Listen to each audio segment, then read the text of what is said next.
Hello everyone. Welcome to Pharmaceutical Analysis 3.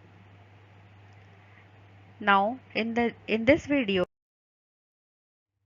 we will be mainly focusing on the next method of multi-component analysis by UV spectroscopy, that is assay after solvent extraction. Let us understand more about this third method. First two methods we have already seen in my earlier video. This method is named as assay after solvent extraction of the sample. Now, this method is used when the interference from the absorbing substance is large, or if its contribution to the total absorbance cannot be calculated. In this method, separation of interference from the analyte is done. Here we have to remember that this is the only method under multi-component analysis as per our syllabus in which we will be separating those two chemical components whose lambda max is interfering with each other. Means the components which are giving absorbance at each other's lambda max. Okay, those two components will be physically separated by this method. And how we are going to separate them? By solvent extraction method. This method is appropriate for acidic or basic drugs whose state of ionization determines their solvent partition behaviors. The example which we will be studying in theory as well as in practical, that is assay of trimethoprim in cotrimoxazole tablets. So this is the formulation which we will be studying, that is cotrimoxazole tablets. As you see the label claim, as per the label claim, there are two drugs in cotrimoxazole tablets, trimethoprim and sulfamethoxazole. Okay. Now, our aim is to assay or is to determine content of only trimethoprim. Now, this trimethoprim and sulfamethoxazole, they both give absorbance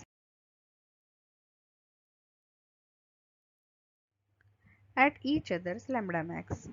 Now, this is the structure of trimethoprim, sulfamethoxazole, and this is the spectrum which I have taken from internet, and in this spectrum we clearly see that both the drugs give absorbance at each other's lambda max.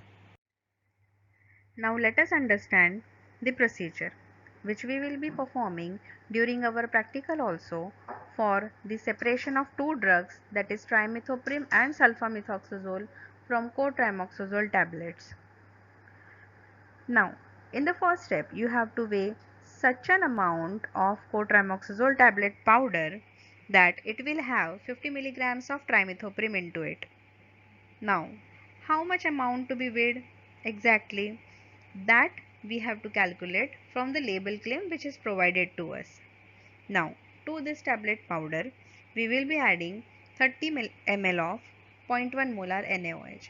Here, you have to remember that trimethoprim is basic in nature and sulfamethoxazole is acidic in nature. So, when you add a base into it, what will happen? Trimethoprim will remain unionized, whereas sulfamethoxazole will become ionized. Now this unionized trimethoprim will have more affinity towards the nonpolar solvent. So the nonpolar solvent which we have used in the procedure, that is chloroform. We have to extract this trimethoprim in 4 quantities each of 50 ml of chloroform. This extract will be then washed with NaOH, then the combined chloroform extract they will be extracted again further with 4 quantities each of 50 ml of 1 molar acetic acid.